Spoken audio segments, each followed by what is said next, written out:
उच्चतम न्यायालय की शक्तियां एवं क्षेत्राधिकार के अंतर्गत आज सलाहकार क्षेत्राधिकार संविधान के अनुच्छेद 143 राष्ट्रपति को दो श्रेणियों के मामलों में उच्चतम न्यायालय से राय लेने का अधिकार देता है। सार्वजनिक महत्व के किसी मसले पर विधिक प्रश्न उठने पर किसी पूर्व संवैधानिक संधि, समझौते, प्रसंविदा आदि सनद मामलों पर किसी विवाद के उत्पन्न होने पर पहले मामले में उच्चतम न्यायालय अपना मत दे भी सकता है और देने से इनकार भी कर सकता है। दूसरे मामले में उच्चतम न्यायालय द्वारा राष्ट्रपति को अपना मत देना अनिवार्य है। दोनों ही मामलों में उच्चतम न्यायालय का मत सिर्फ सलाह होती है। इस तरह राष्ट्रपति इसके लिए बाध्य नहीं है कि वह इस सलाह को माने। यद्यपि सरकार अपने द्वारा निर्णय लिए जाने के संबंध में इसके द्वारा प्राधिकृत विधिक सलाह प्राप्त करती है। अभिलेख का न्यायालय अभिलेखों के न्यायालय के रूप में उच्चतम न्यायालय के पास दो शक्तियां हैं।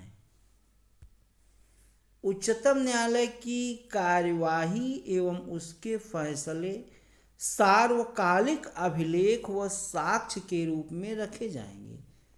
इन अभिलेखों पर किसी अन्य अदालत में चल रहे मामलों के दौरान प्रश्न नहीं उठाया जा सकता। उन्हें विधिक संदर्भों की तरह स्वीकार किया जाएगा। इसके पास न्यायालय की अवमानना पर दंडित करने का अधिकार है। इसमें 6 वर्ष के लिए सामान्य जेल या 2000 रुपये तक का अर्थदंड या दोनों शामिल है। 1991 में उच्चतम न्यायालय ने व्यवस्था दी कि दंड देने की शक्ति उच्चतम न्यायालय में निहित है,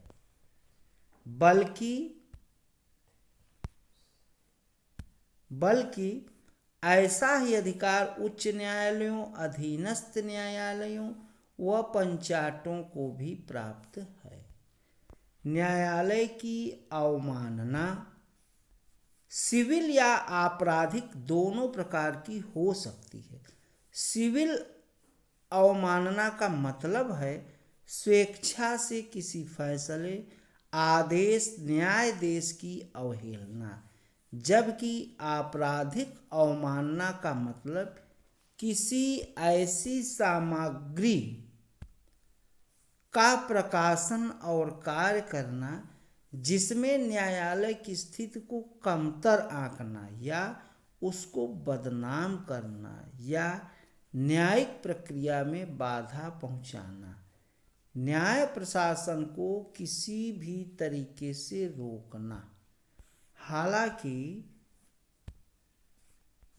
किसी मामले का निर्दोष प्रकाशन और उसका वितरण, न्यायिक कार्यवाही, रिपोर्ट की निष्पक्ष उचित आलोचना और प्रशासन इससे इस पर टिप्पणी को न्यायालय की अवमानना नहीं माना जाता। न्यायिक समीक्षा की शक्ति उच्चतम न्यायालय में न्यायिक समीक्षा की शक्ति निहित है। इसके तहत वह केंद्र व राज्य दोनों स्तरों पर विधायी व कार्यकारी आदेशों की संवैधानिकता की जांच की जाती है। इन्हें अधिकारातीत पाए जाने पर इन्हें अविधिक, असंवैधानिक और अवैध घोषित किया जा सकता है। उच्चतम न्यायालय को कई अन्य शक्तियां भी प्राप्त हैं, जैसे यह राष्ट्रपति एवं उपराष्ट्रपति के निर्वाचन के संबंध में किसी प्रकार के विवाद का निपटारा करता है और इस संबंध में यह मूल विशेष एवं अंतिम व्यवस्थापक है।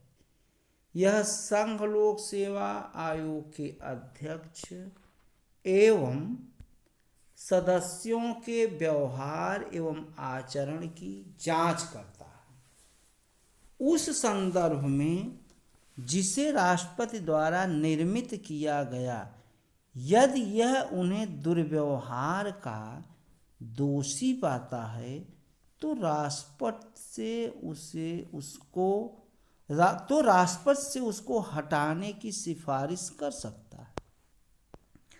उच्चतम न्यायालय द्वारा दी गई इस सलाह को मानने के लिए राष्ट्रपति बाध्य है। अपने स्वयं के फैसले की समीक्षा करने की शक्ति से इस तरह अपने पूर्व के फैसले पर अडिग रहने को बाध्य नहीं है और सामुदायिक हितों व न्याय के हित में वह इससे हटकर भी फैसले ले सकता है। उदाहरण के लिए केशवानंद भारती 1973 का मामले में उच्चतम न्यायालय ने अपने पूर्व के फैसले गोलकनाथ मामले से हटकर फैसला दिया। उच्च न्यायालयों में लंबित पड़े मामलों को यह मंगवा सकता है और उनको निपटारा कर सकता है। यह किसी लंबित मामले या अपील को एक उच्च न्यायालय से दूसरे में स्थानांतरित भी कर सकता है। इसकी विधियां भारत की सभी न्यायालयों के लिए बाध्य होंगी। इसके डिक्री या आदेश पूरे देश में लागू होते हैं। यह संविधान का इकलौता व्याख्याता है। यह संविधान की विभिन्न उपबंधों एवं उसमें निहित तत्वों को अंतिम रूप प्रदान करता है। इसे न्यायिक अधीक्षण की शक्ति प्राप्त है और इसका देश की सभी न्यायालयों एवं पंचायतों की क्रियाकलापों पर नियंत्रण है। तो आज यहीं पर वीडियो को समाप्त करता हूँ और आप लोग वीडियो को लाइक एवं शेयर ज़रूर करें और चैनल को सब्सक्राइब करें जिससे अन्य वीडियो की नोटिफिकेशन आप लोगों के तक पहुँचे। बहुत बहुत धन्यवाद। जय हिंद, जय भारत।